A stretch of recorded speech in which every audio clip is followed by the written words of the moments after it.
नमस्कार, मैं हूं पूजा सिंह और आप देख रहे हैं आर्यन टीवी। चलिए रुक करते हैं आज की कुछ खास खबरों का। तो वहीं यूपी से एक बड़ी खबर सामने आ रही है, जहां थोड़ी देर में मोदी कैबिनेट की अहम बैठक होगी, जहां बैठक में कई अहम फैसले लग सकती है मोहर। तो वहीं केंद्रीय कर्मचारियों को मिल सकती है गुड न्यूज, महंगाई भत्ता बढ़ाने का हो सकता है ऐलान। तो वहीं आपको आज बता दें, थोड़ी देर में हो सकती है कैबिनेट की बैठक। वहीं महंगाई भत्ता बढ़ाने को लेकर हो सकता है ऐलान। केंद्रीय कर्मचारियों को मिल सकती है गुड न्यूज, बैठक में कई अहम फैसलों पर लग सकती है मोहर। यहां थोड़ी देर में मोदी कैबिनेट की अहम बैठक, आपको बताते चले थोड़ी देर में होगी मोदी कैबिनेट की अहम बैठक। वहीं बैठक में कई अहम फैसलों पर लग सकती है मोहर। केंद्रीय कर्मचारियों को मिल सकती है गुड न्यूज, तो वहीं महंगाई भत्ता बढ़ाने का भी हो सकता है ऐलान। आपको बताते चले थोड़ी देर में मोदी कैबिनेट की एक अहम बैठक हो सकती है, जिसमें बैठक में केंद्रीय कर्मचारियों को मिल सकता है गुड न्यूज, बैठक में कई अहम फैसलों पर लग सकती है मोहर। तो आज मोदी कैबिनेट की अहम बैठक हो सकती है, जिसमें बैठक में कई अहम फैसले पर मुहर लग सकती है। बैठक में कई अहम फैसले लिए जा सकते हैं, उन पर आज मुहर लग सकती है। केंद्रीय कर्मचारियों को मिल सकती है आज गुड न्यूज, महंगाई भत्ता बढ़ाने को भी लेकर आपको बताते चले कि अहम फैसले हो सकते हैं आज मोदी कैबिनेट की बैठक में। केंद्रीय कर्मचारियों को भी गुड न्यूज मिल सकती है आज। बैठक में कई अहम फैसलों पर आज मुहर लग सकती है। वहीं आज थोड़ी देर में हो सकती है मोदी कैबिनेट की अहम बैठक। बैठक में कई बड़े अहम फैसलों पर सरकार मुहर लगा सकती है। तो वहीं केंद्रीय कर्मचारियों को भी मिल सकती है आज गुड न्यूज, महंगाई भत्ता बढ़ाने का हो सकता है ऐलान। तो वहीं बेल्जियम की राजकुमारी एस्ट्रिड ने दिल्ली के प्रधानमंत्री नरेंद्र मोदी से मुलाकात की। इस दौरान प्रधानमंत्री ने राजकुमारी की भारत में 300 सदस्य आर्थिक मिशन का नेतृत्व करने की पहल की सराहना की। वहीं दोनों नेताओं ने इस बीच ये मुलाकात द्विपक्षीय संबंधों और मजबूत बनाने की दिशा में महत्वपूर्ण मानी जा रही है। वहीं आपको बताते चले आज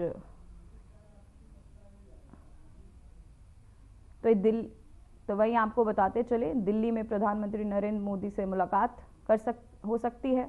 वहीं इस दौरान प्रधानमंत्री ने राजकुमारी से उनकी मुलाकात इस वक्त हो चुकी है और भारत बेल्जियम संबंधों को मजबूती मिल सकती है इस मुलाकात के बाद।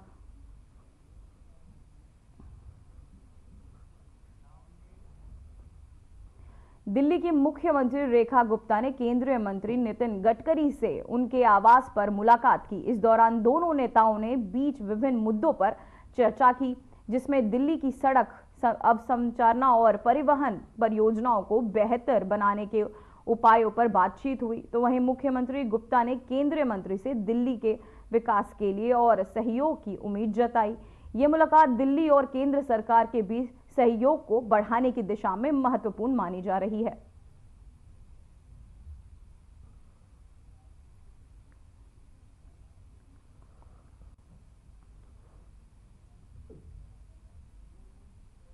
तो वहीं रेखा गुप्ता ने नितिन गडकरी से मुलाकात की, सीएम ने केंद्रीय मंत्री से की मुलाकात। साथ ही आपको बता दें कि नितिन गडकरी से मांगा सहयोग, सीएम ने केंद्रीय मंत्री से बातचीत की। तो वहीं दिल्ली की मुख्यमंत्री रेखा गुप्ता ने अपने आवास पर जन मिलन समारोह का आयोजन किया, जहां उन्होंने बड़ी संख्या में नागरिकों से मुलाकात की। इस दौरान मुख्यमंत्री ने लोगों की समस्याओं को सुना और उनके समाधान के लिए प्रशासनिक पहल करने का आश्वासन भी दिया। जन मिलन समारोह के आयोजन से दिल्ली वासियों के बीच सरकार के प्रति विश्वास और संवाद को बढ़ावा देने का उद्देश्य था।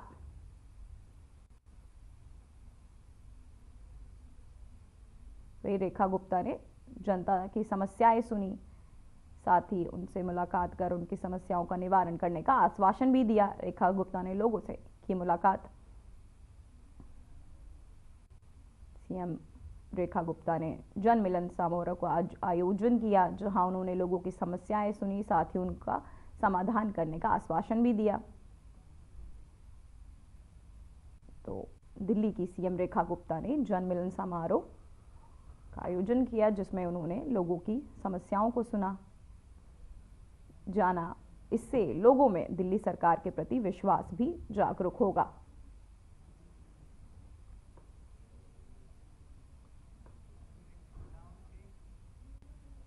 तो वहीं मध्य प्रदेश के मुख्यमंत्री मोहन यादव ने समत भवन में नर्मदा बेसिन प्रोजेक्ट कंपनी के निदेशक मंडल की 32वीं बैठक की अध्यक्षता की। इस बैठक में राज्य के विकास से जुड़े महत्वपूर्ण प्रोजेक्ट्स को नर्मदा बेसिन के जल संसाधनों के बेहतर उपयोग पर चर्चा की गई। वहीं मुख्यमंत्री ने नर्मदा नदी के संरक्षण और उससे जुड़े परियोजनाओं को प्राथमिकता देने का निर्देश भी दिया। उन्होंने कंपनी के निर्देशक मंडल और समयबद्ध तरीके से प्रोजेक्ट के कार्यान्वयन पर ध्यान देने के लिए कहा, ताकि राज्य में जल संकट की समस्या को हल किया जा सके और नर्मदा के जल का सही उपयोग हो सके।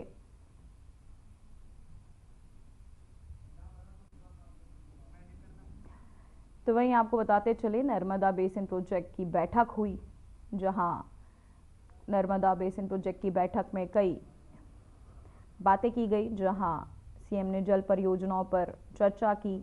साथ ही आपको बताते चले कि नर्मदा बेसिन प्रोजेक्ट की 32वीं बैठक अब संपन्न हुई, जहां सीएम ने जल परियोजनाओं पर चर्चा की। साथ ही नर्मदा बेसिन के जल उपयोग पर भी ये बैठक हुई, जहां उन्होंने बैठक कर कई समस्याओं का समाधान निकाला।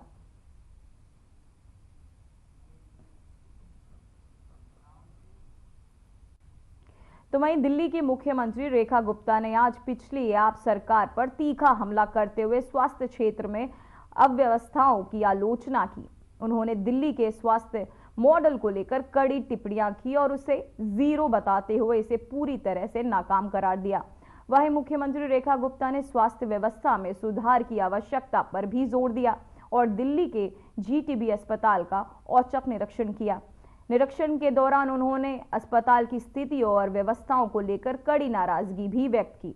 उन्होंने कहा कि अस्पताल अब एक डंपिंग ग्राउंड में तब्दील हो चुका है, जहां चिकित्सा उपकरणों को और अधूरे इंफ्रास्ट्रक्चर में चलते मरीजों को सही उपचार नहीं मिल पा रहा है। मुख्यमंत्री ने इस पूरी स्थिति पर गहरी चिंता जताई और ये सुनिश्चित करने का वादा किया कि आने वाले समय में दिल्ली में स्वास्थ्य सुविधाओं में सुधार किया जाएगा और ऐसी कुव्यवस्थाओं को समाप्त किया जाएगा।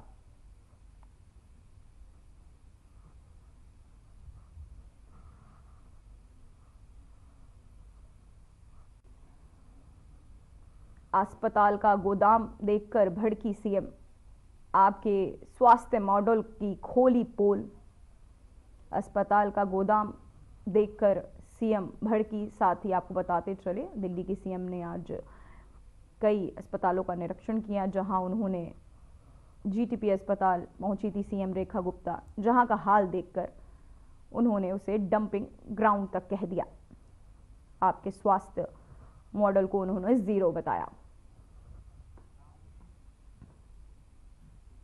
तो वहीं आईफा अवार्ड आयोजन समिति के सदस्यों ने मुख्यमंत्री भजन लाल शर्मा से मुलाकात की। इस दौरान उन्होंने आगामी आईफा अवार्ड्स के आयोजन को लेकर चर्चा की और राज्य सरकार से सहयोग की अपील की।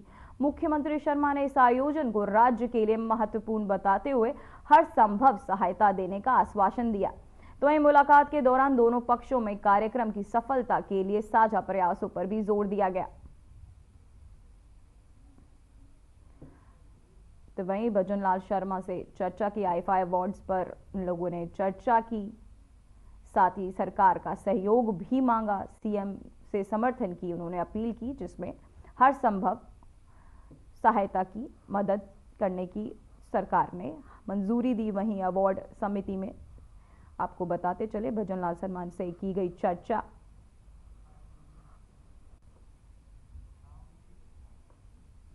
तो वहीं दिल्ली विधानसभा के अध्यक्ष वीरेंद्र गुप्ता ने लोकसभा अध्यक्ष ओम बिरला से मुलाकात की। इस दौरान दोनों नेताओं के बीच विभिन्न महत्वपूर्ण मुद्दों पर चर्चा हुई। गुप्ता ने ओम बिरला से विधानसभा और लोकसभा के कार्यों की बेहतरी के लिए विचार विमर्श किया। दोनों नेताओं ने देश की लोकतांत्रिक प्रक्रिया को और मजबूत बनाने के लिए सहयोग बढ़ाने की बात कही। इस मुलाकात को लेकर राजनीतिक गलियारों में हलचल मची हुई है। तो वहीं आपको बताते चले, ओम बिरला से मिले विजेंद्र गुप्ता। ओम बिरला से मिलने के बाद यहां राजनीतिक गलियारों में हलचल मची हुई है। लोकसभा विधानसभा के मुद्दों पर दोनों ने चर्चाएं की। विजेंद्र गुप्ता ने ओम बिरला से मुलाकात की, साथ ही दोनों ने मिलकर कई अहम मुद्दों पर चर्चा की। साथ ही इस मुलाकात से राजनीतिक गलियारों में हलचल मची हुई है। तो वहीं लोकसभा विधानसभा के मुद्दों पर दोनों ने साथ बैठकर कई अहम चर्चाएं की। तो आपको बताते चले, ओम बिरला से मिले विजेंद्र गुप्ता। तो वहीं दोनों ने साथ मिलकर लोकसभा विधानसभा के मुद्दों पर चर्चा की। साथ ही विजेंद्र गुप्ता ने ओम बिरला को शॉल पहनाया, फूल दिया। ओम बिरला से मिलने पहुंचे थे विजेंद्र गुप्ता, जहां दोनों ने कई अहम मुद्दों पर चर्चा की। तो वहीं दिल्ली के उपराज्यपाल विनय कुमार सक्सेना ने यमुना वाटिका पार्क का दौरा किया। इस दौरान उन्होंने पार्क में चल रहे विकास कार्यों की समीक्षा की और पर्यावरण संरक्षण की दिशा में उठाए गए कदमों की सराहना की। उपराज्यपाल ने पार्क में रख रखाव और उसे और अधिक पर्यटकों के लिए आकर्षक बनाने के लिए जरूरी सुधारों पर भी चर्चा की। उन्होंने अधिकारियों को पार्क की सफाई और हरियाली बनाए रखने के लिए और प्रयास करने का निर्देश भी दिया। इस दौरे से यमुना नदी के संरक्षण और पर्यावरण में सुधार के प्रति सरकार की प्रतिबद्धता को एक बार फिर से प्रदर्शित किया गया। तो वहीं यमुना सुधार के लिए दिए गए निर्देश, साथ ही उपराज्यपाल का यमुना पार्क दौरा, जहां उन्होंने कई सुधार के सुझाव भी दिए।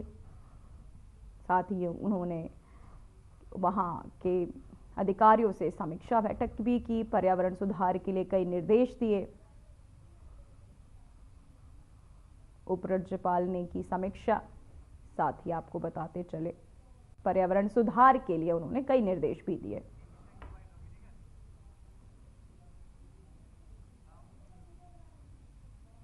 तो वहीं केंद्रीय कृषि मंत्री शिवराज सिंह चौहान ने बेटियों के महत्व को लेकर बड़ा बयान दिया।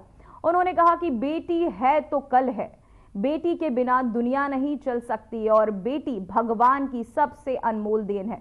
मैं तो बेटियों को दिल से प्यार करता हूं। चौहान ने आगे कहा, मुझे खुशी है कि अब हमारे घर में बेटी के रूप में अमानत आई है। तो बेटी के रूप में अमानत आई है और बेटी तो पूरी जिंदगी बदल देती है। उनके इस बयान से बेटियों के प्रति समाज में प्यार और सम्मान बढ़ाने की बात की गई। शिवराज सिंह चौहान ने बेटियों को प्रेम और बेटी दोनों हमारे लिए एक है। बेटी है तो कल है, बेटी के बिना दुनिया नहीं चल सकती और बेटी भगवान की सबसे अनमोल देन है। और मैं तो बेटियों को दिल से प्यार करता हूँ और जीवन भर बेटियों के लिए कुछ ना कुछ करने का प्रयत्न करता रहा हूँ। मुझे खुशी है कि अब हमारे घर में अमानत आएगी बेटी के रूप में और बेटी तो पूरी दुनिया बदल देती है, जिंदगी बदल। तो वहीं बिहार के उप मुख्यमंत्री विजय कुमार सिन्हा ने विपक्षी नेता तेजस्वी यादव पर हमला बोलते हुए कहा, आज तेजस्वी यादव अपने पिता लालू यादव का गुणगान कर रहे हैं। बीजेपी के जितने बड़े नेता हैं, तो जितने भी बड़े नेता हैं वो परिवारवाद से नहीं है। बीजेपी हमेशा परिवारवाद से दूर रही है। सिन्हा ने तेजस्वी यादव पर आरोप लगाते हुए कहा, ये व्यक्ति सनातन विरोधी है और तेजस्वी यादव सनातन के संस्कार और संस्कृति से दूर चले गए हैं।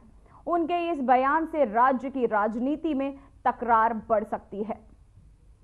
तेजस्वी यादव जी आज अपने पिता श्रीमान लालू यादव जी के गुणगान और बखान कर रहे थे, लेकिन अपने पिता के चेहरा को चुनाव में पोस्टर बैनर पर लगाने में भी लजाते हैं।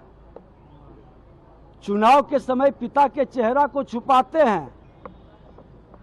माता पिता के चेहरा पर पुत्र को गर्व होना चाहिए, लेकिन उनको जंगल राज, हत्या, अपहरण, लूट, बलात्कार का उद्योग जनता को याद न आए, इसके लिए माता पिता के चेहरा को छुपा लेते हैं और परिवारवाद का जो गिनती गिना रहे हैं, तो भारतीय जनता पार्टी देश के प्रधानमंत्री नरेंद्र मोदी जी और जितने हमारे मुख्यमंत्री हैं और जितने बड़े बड़े लीडर हैं, परिवारवाद से नहीं आए हैं। परिवारवाद से वही लोग, कुछ लोग हैं जिनके पिता पहले पार्टी में थे या धरती पर थे, अब वो नहीं है या रिटायर राजनीति से कर चुके हैं। लेकिन भाजपा परिवारवाद का हमेशा दूर रहा है, परिवारवाद की जिम्मेदारी को कभी पसंद नहीं किया। ये व्यक्ति सनातन विरोधी है, सनातन के संस्कार और संस्कृति से तेजस्वी यादव जी दूर चले गए, इसीलिए टीका पर इनको चिढ़ होता है। और टीका पर चिढ़ होता है तो हमने कहा कि टोपी पहन लीजिए। अरे आप तो सनातन के संस्कृति और संस्कार से दूर तो चले ही गए, अब जो ढोंग और आडंबर बना के रखे हैं वो सत्य भी लोग देख ले। बहुत लोग रंगा सियार के तरह चेहरा उघाड़ चुनाव के पहले हो जाएगा। तो वहीं बिहार के उप मुख्यमंत्री सम्राट चौधरी ने लालू यादव के परिवार पर गंभीर आरोप लगाए। उन्होंने कहा, जिस परिवार की चोरी पूरी तरह प्रमाणित हो चुकी है, जिन पर चोरी और जमीन हड़पने का केस चल रहा हो, वे सत्ता में कैसे बैठ सकते हैं। चौधरी ने आगे कहा, हमारे जितने लोग हैं उनमें से किसी के भी पिता राजनीति में नहीं है, लेकिन लालू प्रसाद यादव का पूरा परिवार राजनीति में है। उनके इस बयान से राज्य की राजधानी में नया विवाद उत्पन्न हो सकता है। जिसका चोरी करने का पूरी तरह प्रमाणित हो चुका हो, पूरे परिवार पर चोरी का केस चल रहा हो, जमीन हड़पने का केस चल रहा हो, वो सत्ता में कैसे बैठे सकता है। पिताजी राजनीति में नहीं है, जगन्नाथ मिश्रा जी राजनीति में नहीं है, हमारे जितने लोग हैं सबके पिताजी राजनीति में नहीं है, लेकिन लालू प्रसाद जी का पूरा परिवार राजनीति में है।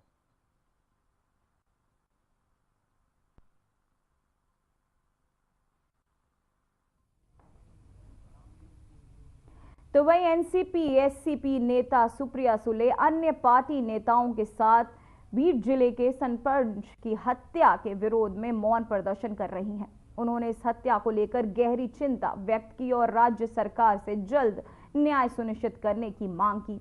सुप्रिया सुले ने कहा कि ऐसे अपराधों के खिलाफ सख्त कार्रवाई की जरूरत है ताकि प्रदेश में कानून व्यवस्था बेहतर हो सके। प्रदर्शन में पार्टी के कई प्रमुख नेता भी शामिल रहे।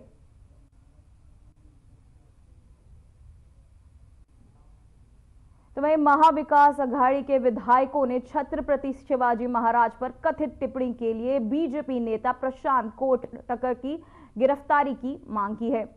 तो वहीं महाराष्ट्र विधानसभा के बाहर विरोध प्रदर्शन किया गया। विधायकों ने कोटटकर के खिलाफ कई कार्रवाई की मांग करते हुए राज्य सरकार से त्वरित कार्रवाई करने की अपील की। उनका कहना था कि छत्रपति शिवाजी महाराज का अपमान सहन नहीं किया जाएगा। साथ ही विरोध प्रदर्शन के दौरान भारी पुलिस बल तैनात किया गया था और मामले की जांच की जा रही है।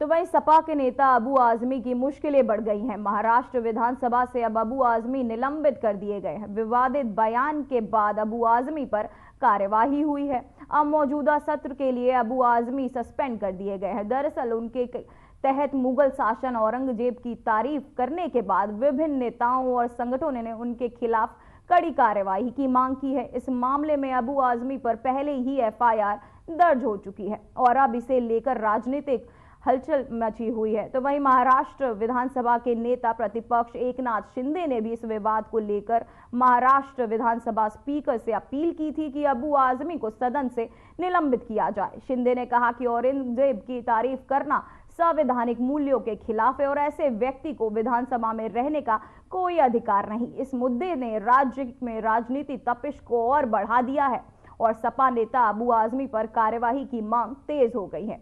ऐसे में अब महाराष्ट्र विधानसभा में अब अबू आजमी निलंबित कर दिए गए हैं।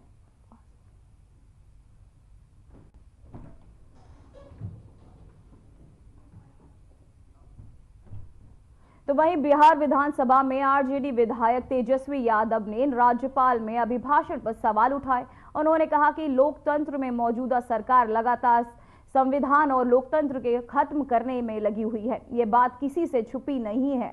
तेजस्वी यादव ने राज्यपाल के अभिभाषण को लेकर अपनी नाराजगी व्यक्त की और क्या कुछ कहा, आइए आपको सुनाते हैं। तंत्र में लगातार ये मौजूदा सरकार संविधान और लोकतंत्र को खत्म करने में लगी हुई है। ये बात जो है सच्चाई है, किसी से छुपा खत्म करने में लगी हुई है। ये बात जो है सच्चाई है, किसी से छुपा नहीं। हमको तो लग रहा है कि पहली बार ऐसा होगा कि मुख्यमंत्री ना दो उप मुख्यमंत्री भी नहीं है जब नेता विरोधी दल जब बोल रहा हो। खैर, कलेजा होना चाहिए सच सुनने का, तथ्य सुनने का।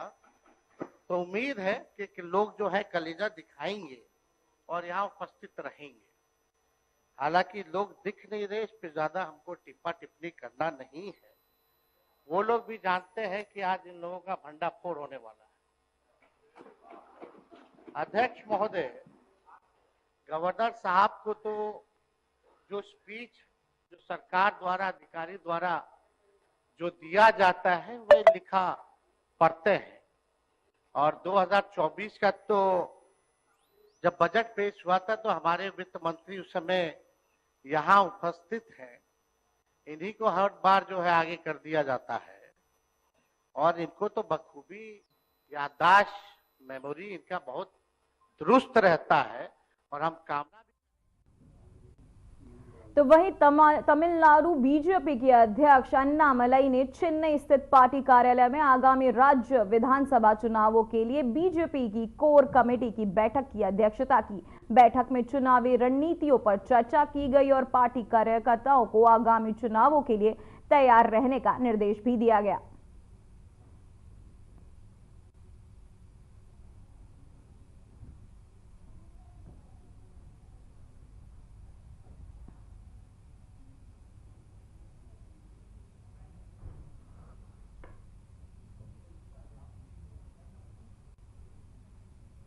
फिलहाल बुलेटिन में बस इतना ही। मुझे दीजिए इजाजत। नमस्कार।